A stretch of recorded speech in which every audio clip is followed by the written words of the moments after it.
This is April Schulthies, using the computer to generate this message. Recent events have left me wondering if godliness has disappeared entirely from the planet. The level of evil hurled at regular people like me is unending, but it's also aimed at anyone, just anyone, who is actually standing for life and blessing, instead of death and cursing. Here's the thing, almost anything goes, as long as it's ungodly. In fact, ungodly people wear badges of honor, as if they are doing others a favor by exalting themselves above our moral creator. Now I'm going to go out on a limb and say that ungodly is never good. No, never. Yet that seems to be what everyone wants. They want what is ungodly. The same ungodly people do the same ungodly things over and over, and only get more brazen in wickedness. I ought to know, as a direct victim of it. Unscrupulous people attack anyone, with morals. They go after just anyone who is in the way of the ungodly. There are no limits to the depravity, and the same people, yes,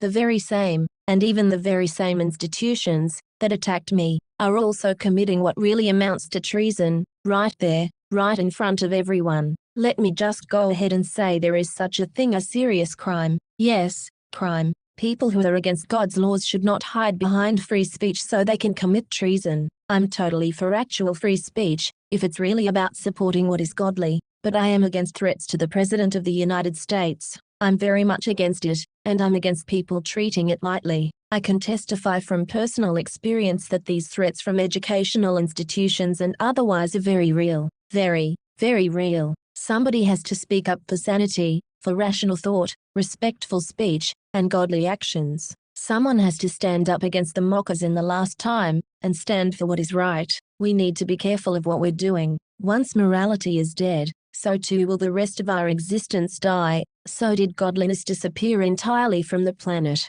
Maybe not quite yet, but we're just about there. Totally godless, without any adherence to the commandments given by a righteous God. This is Rome. We're still dealing with Herod and Rome, and Rome likes to make humans into gods. Rome invaded Native America, and forced indigenous peoples into slavery, and practiced genocide against the native tribes. And Rome is supported by secret societies, and their secret is hypnosis. Rome is ruthless. Native American peoples have suffered under Rome through widespread elimination and assimilation. Genocide is always wrong, always. I grew up in the Graeagle, California area. I was told the indigenous peoples simply moved on when the railroad came to Portola. Now I'm sure the truth is something awful. Be warned, the realm of thought is real. Fight back. Practice psychic self-defense. Do not have sex. Do not eat meat. Read the Bible. Respect all life. The scriptures say, the wrath of God is revealed from heaven against all ungodliness and unrighteousness of men,